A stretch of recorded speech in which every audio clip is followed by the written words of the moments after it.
ನಮಸ್ಕಾರ, ನಾನು ಜ್ಯೋತಿ. ಇವತ್ತಿನ ಈ ವಿಡಿಯೋದಲ್ಲಿ ನೈಸರ್ಗಿಕವಾಗಿ ಗರ್ಭಧರಿಸಲು ಕೆಲವು ಸಲಹೆಗಳನ್ನು ನೀವು ತಿಳಿಯಬಹುದು.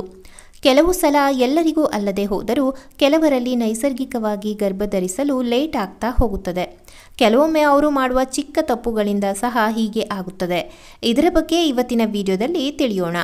ಇದನ್ನು ಕೆಲವು ಸಲ ಡಾಕ್ಟರ್ ಕೂಡ ಸಜೆಸ್ಟ್ ಮಾಡುತ್ತಾರೆ. ಸೊ ಈ ವಿಡಿಯೋ ಯೂಸ್ಫುಲ್ ಆಗ್ಬೋದು ಅಂತ ಅಂದ್ಕೊಂಡಿದ್ದೇನೆ.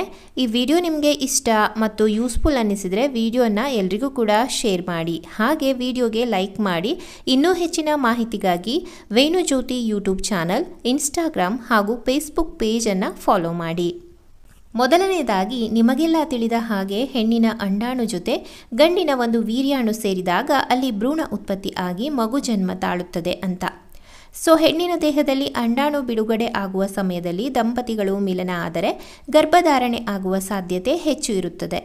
ಈ ಅಂಡಾಣು ಬಿಡುಗಡೆ ಸಮಯ ಯಾವಾಗ ಆಗುತ್ತದೆ ಎಂದರೆ ಪೀರಿಯಡ್ ಆದ 10 ದಿನದ ನಂತರ ಎಂದು ಹೇಳಲಾಗುತ್ತದೆ.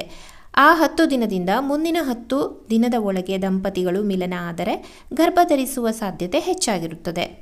ಇದರ ಬಗ್ಗೆ ಈಗಾಗಲೇ ನನ್ನ ಚಾನಲ್ನಲ್ಲಿ ಹಿಂದೆ ವಿಡಿಯೋ ಮಾಡಿದ್ದೆ.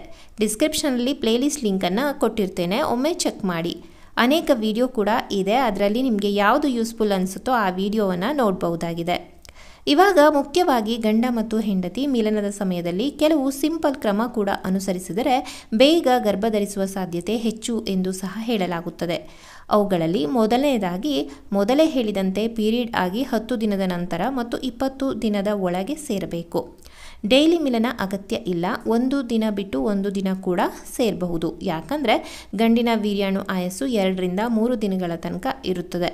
ಇನ್ನು ನೆಕ್ಸ್ಟ್, ಕೆಲವರು ಗಂಡನ ಜೊತೆ ಸೇರಿದ ನಂತರ ಹೊರಗಡೆ ಲೀಕ್ ಆದ ಹಾಗೆ ಆಗುತ್ತೆ ಎಂದು ಹೇಳುತ್ತಾರೆ ಮತ್ತು ಅದರಿಂದ ಮಗು ಆಗ್ತಾ ಇಲ್ವಾ ಎಂದು ಸಹ ಟೆನ್ಷನ್ ಆಗ್ತಾರೆ.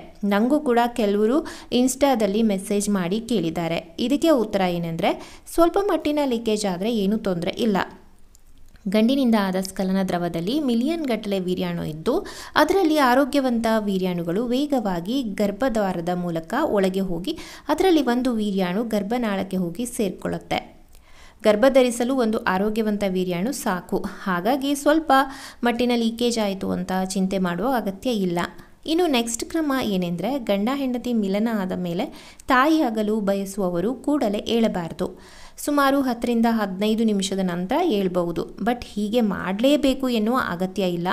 ಸ್ಖಲನ ಆದ ಕೆಲವೇ ನಿಮಿಷಗಳಲ್ಲಿ ಆರೋಗ್ಯವಂತ ವೀರ್ಯಾಣು ಗರ್ಭನಾಳಕ್ಕೆ ಹೋಗಿ ಅಂಡಾಣು ಸೇರುತ್ತದೆ. ಆದರೂ ಹೀಗೆ ಮಾಡುವುದು ಒಂದು ರೀತಿಯಲ್ಲಿ ಒಳ್ಳೆಯದು ಎನ್ನುವ ನಂಬಿಕೆ ಇದೆ. ಇನ್ನು ನೆಕ್ಸ್ಟ್, ಸ್ಖಲನದ ನಂತರ ಕೂಡಲೇ ಯೂರಿನ್ ಪಾಸ್ ಮಾಡಲು ಹೋಗುವುದು ಸಹ ಒಳ್ಳೆಯದಲ್ಲ ಎನ್ನುವ ನಂಬಿಕೆ ಇದೆ. ಅದೇ ರೀತಿ ಪ್ರೈವೇಟ್ ಪಾರ್ಟ್ ಕೂಡಲೇ ವಾಶ್ ಮಾಡೋದು ಕೂಡ ಒಳ್ಳೆಯದಲ್ಲ. ಒಟ್ಟಾರೆಯಾಗಿ ಸ್ಖಲನದ ನಂತರ 10 ರಿಂದ 15 ನಿಮಿಷ ಮಲಗಿ ನಂತರ ಎದ್ದು ಮೂತ್ರ ವಿಸರ್ಜನೆ ಅಥವಾ ವಾಶ್ ಕೂಡ ಮಾಡಬಹುದು. ಇದು ಮಗು ಆಗಲು ಲೇಟ್ ಆಗೋದಕ್ಕೆ ಸೈಂಟಿಫಿಕ್ ಆಗಿ ರೀಸನ್ ಅಲ್ಲ, ಬಟ್ ಚಾನ್ಸಸ್ ಇದೆ ಅಂತಲೂ ಕೂಡ ಹೇಳಲಾಗುತ್ತೆ.